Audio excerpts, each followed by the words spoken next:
흰밥, 콩밥.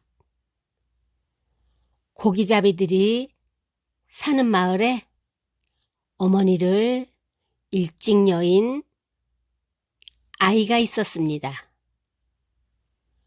고기잡이 아버지는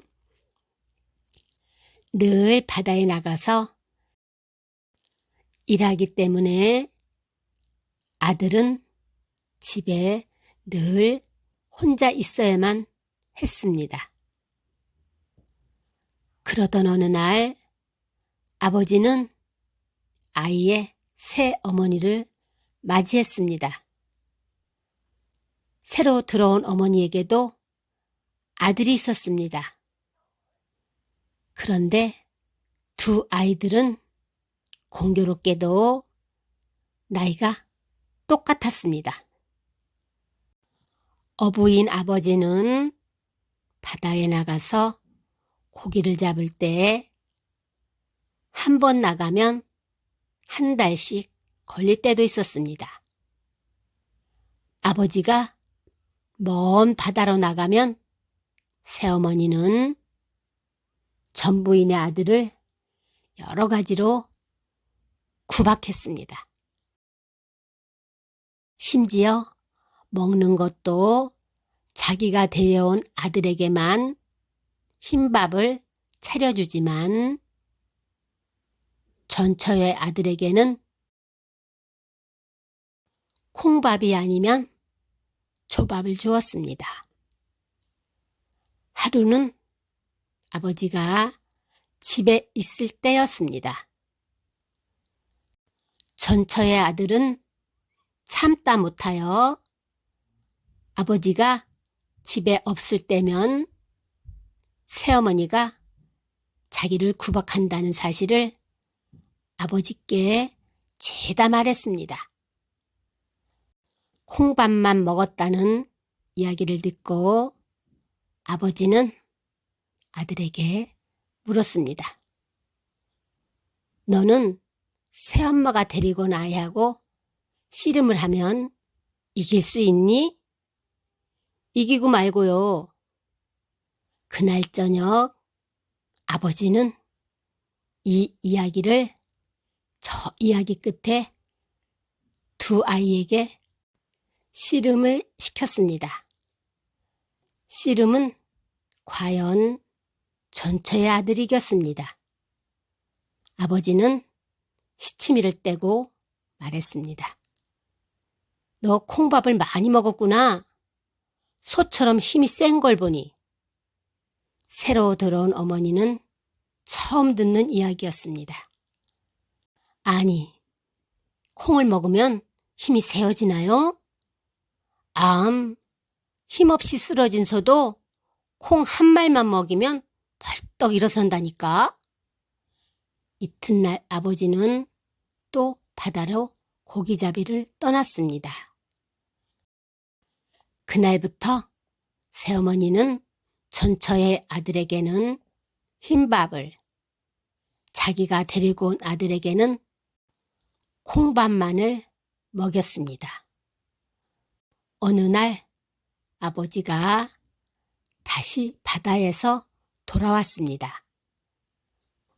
전처의 아들은 어머니가 흰밥을 자기에게만 지어준 이야기를 했습니다.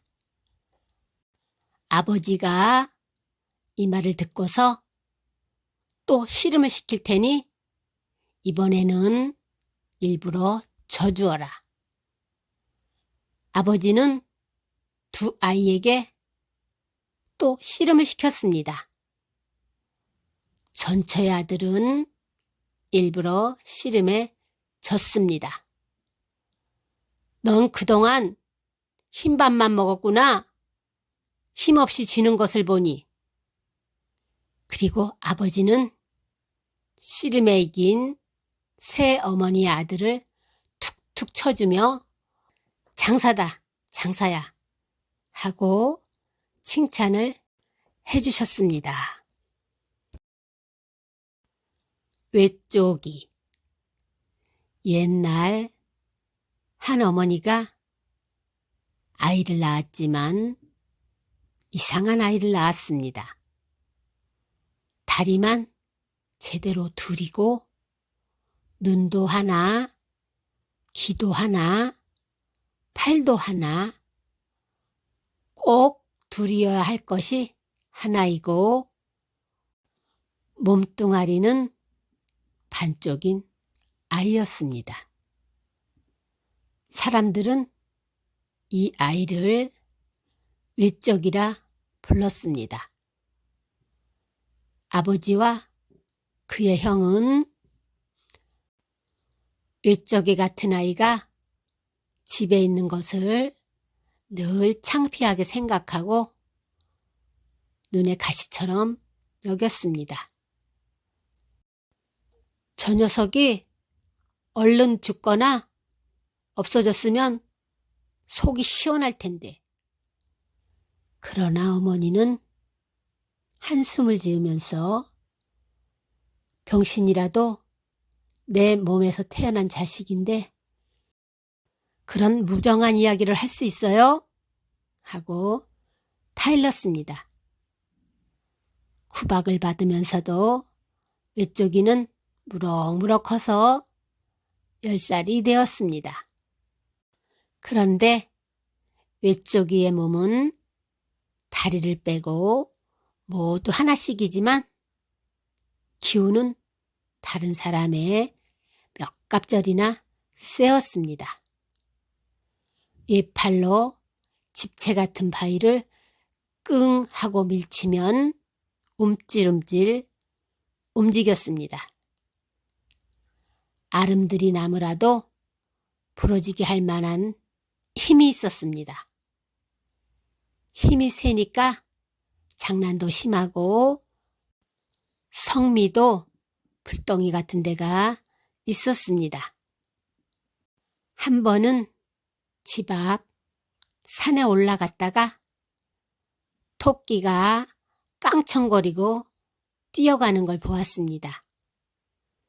외쪽이가 토끼를 잡으러 쫓아가니까 토끼는 얼른 바위구멍으로 숨어버렸습니다. 외쪽이는 토끼를 놓친 분풀이로 발로 바위를 걷어찼습니다. 바위는 떼굴떼굴 굴러 산 밑에 어떤 집을 들이받아 부숴버렸습니다. 이때 마을에서는 벼락이 치는 소리가 났습니다. 깜짝 놀란 마을 사람들은 이것이 외쪽이 장난인 줄 알고 모두 외쪽의 집에 와서 이 마을에서 떠나달라고 했습니다. 외쪽의 아버지와 어머니는 손과 발이 닳도록 빌어 그대로 이 마을에서 눌러 살게 되었습니다. 그러나 형은 마을 사람들한테 창피한 꼴을 당한 것이 외쪽이 때문이라고 생각했습니다. 이 녀석 때문에 우리 집에 무슨 일이 일어날지 모르겠어. 이 녀석을 없애버려야겠어. 외쪽이를 살살 깨어서 산에 데리고 갔습니다. 형은 자기 친구 몇하고 힘을 합해 아름드리 소나무에다 튼튼한 찬바로 외쪽이를 꽁꽁 묶어버렸습니다. 형님, 이렇게 하면 내가 죽지 않습니까? 이 녀석아, 차마 내 손으로 죽일 수 없어. 여기는 밤이면 호랑이가 지나가는 길이므로 호랑이가 너를 물어가라고 묶어놓은 거다. 형님, 같은 핏줄에 이럴 수가 있습니까? 아따 그 녀석 말도 많다 하고서는 형은 여러 친구들과 함께 산을 내려왔습니다. 어머니는 외쪽이를 산에다 호랑이밥이 되라고 묶어온 것을 알고 얼른 데려오라고 야단을 쳤습니다. 이때 집 뒤에서 바람소리 같은 것이 쏴 하고 났습니다. 어머니하고 형이 내다보니 외쪽이가 자기를 묶어놓은 소나무를 뿌리째 뽑아가지고 와서는 아버지 어머니가 시원하게 앉아 계실 수 있는 정자지을 나뭇감을 한 그루 가지고 왔습니다. 하고 소리치면서 외쪽이 등 뒤에 그대로 묶여있는 소나무를 마당에다 쾅 하고 박았습니다. 이때 굵은 밧줄도 끊어져 나갔습니다.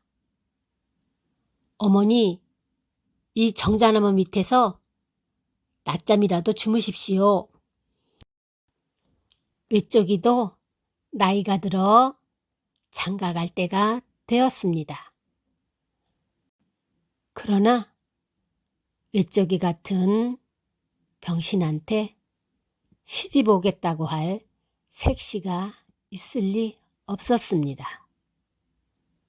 하루는 외쪽이가 아버지와 어머니한테 장가를 보내달라고 마구 졸라댔습니다. 아버지와 어머니는 딱한 얼굴로 말했습니다. 얘야, 어디 좀 참아보아라. 너희 배필이 될 기수가 생기면 어려우니 장가 보내지 않으려고. 그러자 외쪽이가 말했습니다. 지금 당장 보내주세요. 저 건넌 마을 부자 김참봉 딸한테 장가 보내주세요. 아서라, 그 색시는 여간 눈이 높지 않는데 말은 바른 대로 말하라고 너 같은 병신한테 시집을 오겠니? 어머니가 말했습니다. 그럼 내 힘으로 장가 가겠어요. 나는 병신이고 가난하지만 내 힘을 당해낼 사람이 어디 있어요? 내가 오늘 가서 김참봉 딸을 업어오겠어요. 이 말을 들은 아버지와 어머니는 부랴부랴 형을 김참봉집에 보냈습니다. 외쪽이가 김참봉네 딸을 업어오려고 하니 무슨 방도를 마련하여 딸을 빼앗기지 않도록 하라고 알려주었습니다. 이 기별을 들은 김참봉은 곧 힘센 젊은이들을 시켜서 집 둘레와 방마다 지키게 했습니다. 외쪽이가 슬며시 강 건너 김참봉네 집 가까이 가보니 많은 힘센 젊은이들이 김참봉네 집을 둘러서서 지키고 있었습니다. 외쪽이는 밤이 되자 절구만한 바위를 김참봉네 뒷마당에다 내던져버리고 집으로 돌아왔습니다. 쾅 하고 벼락치는 소리가 나자 젊은이들과 김참봉네 식구들은 모두 놀랐습니다. 그날부터 밤에는 무슨 일이 일어날 것이라고 생각하여 모두 뜬 눈으로 세웠습니다. 이렇게 며칠 지나니까 잠을 제대로 못 잔 젊은이들과 김참봉네 식구들은 더 눈을 뜨고 있을 수 없을 정도로 잠이 푹푹 쏟아졌습니다.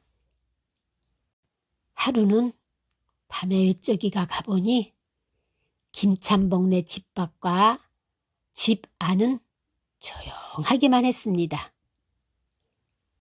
이제 잠을 이길 수 없어 젊은이들과 김찬봉네 식구는 코를 골면서 자고 있었습니다. 싱긋 웃는 외쪽이는 집 밖에서 망보던 사람들은 땅에다 말뚝을 박고 상투를 풀어 거기에 메어놓고 대문을 지키던 사람들은 상투를 틀어 문지방에 메어놓았습니다. 외쪽이는 또 한 번 싱긋 웃고는 안으로 들어갔습니다. 마루 밑에 숨어있는 사람한테는 부엌의 가마솥을 떼다가 덮어버렸습니다. 사랑방에서 자고 있는 김찬봉 수염에 유황을 발라놓았습니다. 김찬봉 아들의 두 손에는 방망이를 메어놓았습니다. 건너방 며느리 두 손에는 작은 붓과 북채를 붙들어 메었습니다. 안방의 주인 마나님 허리에는 방춧돌을 붙들어 메고 앞에 놋대야를 놓은 다음 두 손에는 다듬이 방망이를 붙들어 메었습니다. 그런데 정작 업혀가 할 새색시가 보이지 않았습니다. 이리저리 찾아보니 색시는 골방에 숨어서 자고 있었습니다. 외쪽이는 자고 있는 색시를 이불에 돌돌 말아 한 팔로 메고 나오면서 자고 있는 사람들을 발로 차면서 소리쳤습니다. 외쪽이 신랑이 김찬봉네 딸을 업어간다. 이때까지 쿨쿨 자고 있던 사람들이 모두 다 깨어났습니다. 주인 영감이 깨어나 먼저 불부터 켜려고 생각하고 화로를 찾다가 그만 자기 수염에 불을 당겨서 수염이 활활 탔습니다. 이것을 보고 수염에 불을 끈다고 두 손을 내흔드니 손에 달린 방망이가 아버지를 마구 두들겼습니다. 주인 마나님은 일어서려고 했지만 허리에 매인 방춧돌 때문에 일어설 수가 없어 두 손을 허우적거렸습니다. 이때 앞에 놓인 대야가 꽹가리 소리를 냈습니다. 며느리도 두 손을 허우적거리니까 북채가 북을 치면서 소란을 피웠습니다. 마루 밑에서 가마솥을 쓰고 있던 사람은 하늘이 무너졌소 하고 자꾸 소리쳤습니다. 망보던 젊은이는 서로 상투를 잡아당기면서 내 상투 내놓아 하고 고함들을 지르고 있었습니다.